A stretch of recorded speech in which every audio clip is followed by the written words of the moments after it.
The top stories: the BLP vows to boycott the House with Michael Carrington in charge. Homeowners looking to go green. And the man who pulled down the pants of a woman on a bus gets community service. Welcome to Nation News for Tuesday, January the 20th, 2015. No matter where you are in the world, at home or abroad, Nation News keeps you connected with what's happening in Barbados through our website, video newscast, and online e-papers. So stay connected with Nation News. Your news, your time, your way.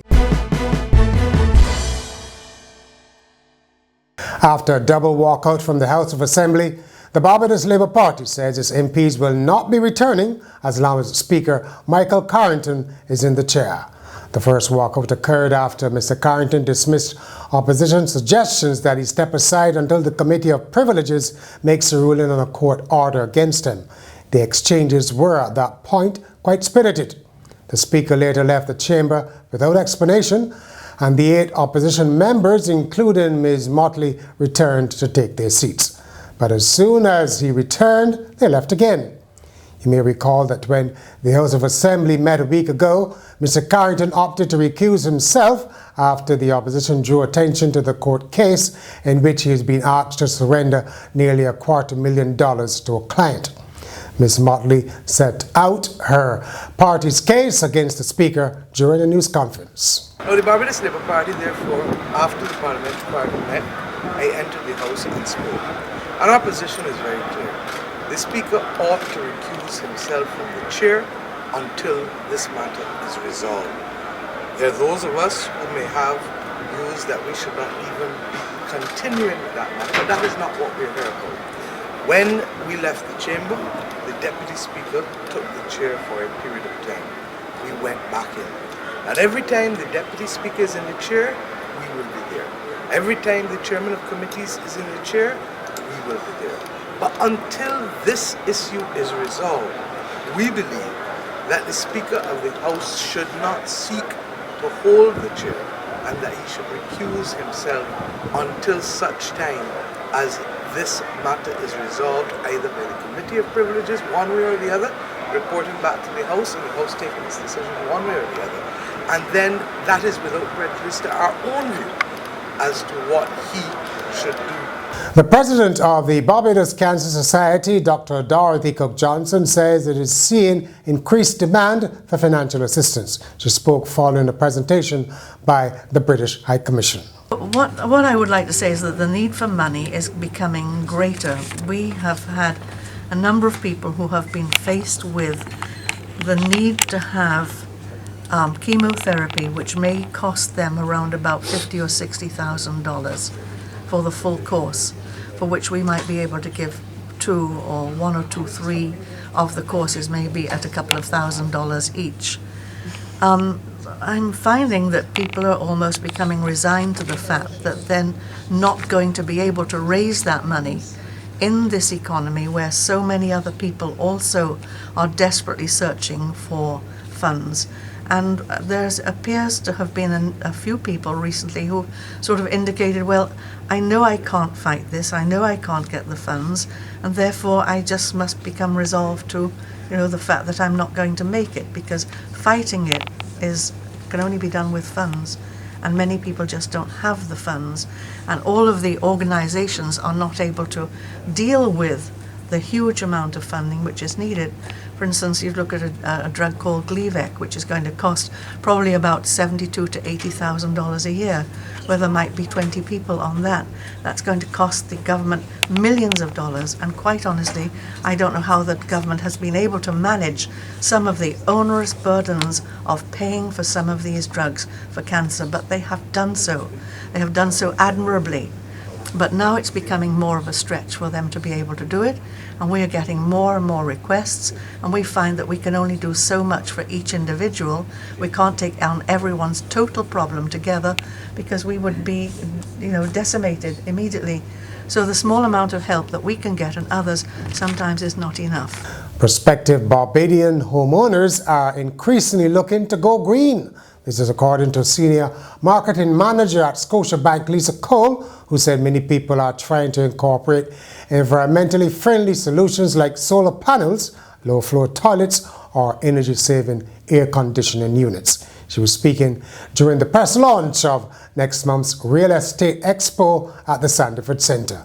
Director Derek Frederick said now is a good time to buy property. There is always a demand for land. People are always looking. Yes, we're going through an economic decline at this time.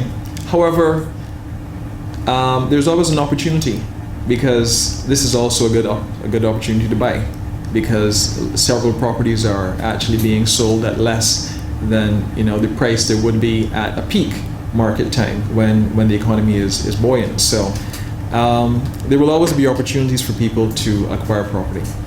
We say congratulations now to the country's newest centenarian, Lillian Walters Bishop. After a toast with Governor General Sir Elliot Belgrave at her Garden St. James home, she was treated to lunch at Sylvester's restaurant. Ms. Walters Bishop is still quite active, going to town and church regularly. She has 2 children, 3 grandchildren, 3 great-grands, and 11 great-grandchildren, great-great-grandchildren. An elderly woman who made an appeal almost 2 years ago for someone to verify who she is still waiting to be identified. The woman, who gives her name as Sandra Thorpe, does not have an ID card and is afraid that without it, she may not be able to get the cataract surgery she needs at the QEH. Ms. Thorpe says she does not know her age, the names of her parents, or where she was born. In May 2013, Electoral Officer Charles Bostic brought her to the nation after trying to assist her for almost a year. Back then, he said there was no record of her at the Electoral and Boundaries Commission or at the Registration Department. The 600-plus nurses at the QEH will be the toast of this year's Barbados to Broadway show. Director of the Broadway to Barbados Charitable Trust, Robert Bork, said they are the largest support group at the QEH, and show organizers want to acknowledge the commitment of the nurses to patient care. Okay, the show was initiated, this project was initiated in 2013. The charity was officially organized and registered in early 2014. And the whole intent, it's an exclusive mandate. It has a very exclusive mandate as a charity to provide support as a private sector group initiative to the Queen Elizabeth Hospital. We have no other mandates. People come to us and say, could you give us money for this or that or whatever. Unfortunately, I tell them this is our commitment. This is what we're committed to. Barbados to Broadway will be held at the Frank Cullimer Hall next month. Organizers are promising an amazing mix with some of the cast from last year and additional professionals from Broadway. Next is Hayden Gill with this week's commentary. All Barbadians welcome the investment by Sandals in Barbados. They offer a much-needed fillip for the island's tourism sector. From this foreign direct investment, we expect to reap taxation, marketing benefits, and of course a range of jobs, both direct and indirect. But most importantly for Barbadians is the assurance from Sandals Resorts International that it will uphold that long-held cherished idea that there will be no private beach. All Barbadians should be very happy that the work being undertaken at St. Lawrence, where the new facility should soon be ready, will have a pristine beach which is readily accessible to visitors and Barbadians alike. This simple deal will ensure a long and successful partnership between Sandals and the people of Barbados. It will be to their mutual benefit. Next, we have an update on a story we brought to you months ago, that of a man who pulled down a woman's pants twice as she boarded a bus at the Oyston bus terminal. The incident occurred on April the 7th, 2007, but the case has only just been concluded. For his rudeness, Rodney Gill was given a non-custodial sentence since he'd been on remand for 7 years. The 40-year-old, who was charged with indecently assaulting the woman, was placed under probationary supervision for a year, during which he must perform 80 hours of unpaid work and attend drug abuse counseling sessions. Presiding Judge Maureen Crane Scott said that no useful purpose would be served by sending Gill back to prison. In sport, the Wildy Tennis Centre will host the Davis Cup tie-in match after all. The venue was in doubt because of its seating capacity, which is less than the required 4,000. The Wildy Centre holds 500, but Barbados Tennis Association President Raymond Ford said it had been okayed after the association had agreed to put in bleachers.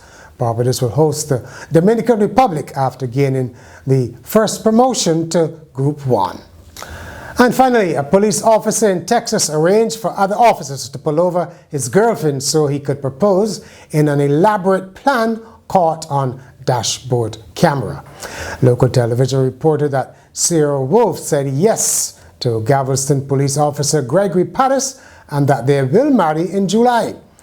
The patrol car video shows a car with sirens blaring, stopping Ms. Wolf's vehicle. That officer tells her she has a broken tail light and that she also faces outstanding warrants. She unwittingly started to cry. Officer Pattis, who was watching the whole episode from another patrol car, then drives up and walks towards his girlfriend. Her tears turn to laughter as he gets down on one knee, produces a ring, and asks her to marry him. That's Nation News for Tuesday. For more, log on to nationnews.com and all our social media channels. And of course, there's the Midweek Nation for Errol Barrow Day. Get yours and do enjoy the public holiday in honor of the Father of Independence.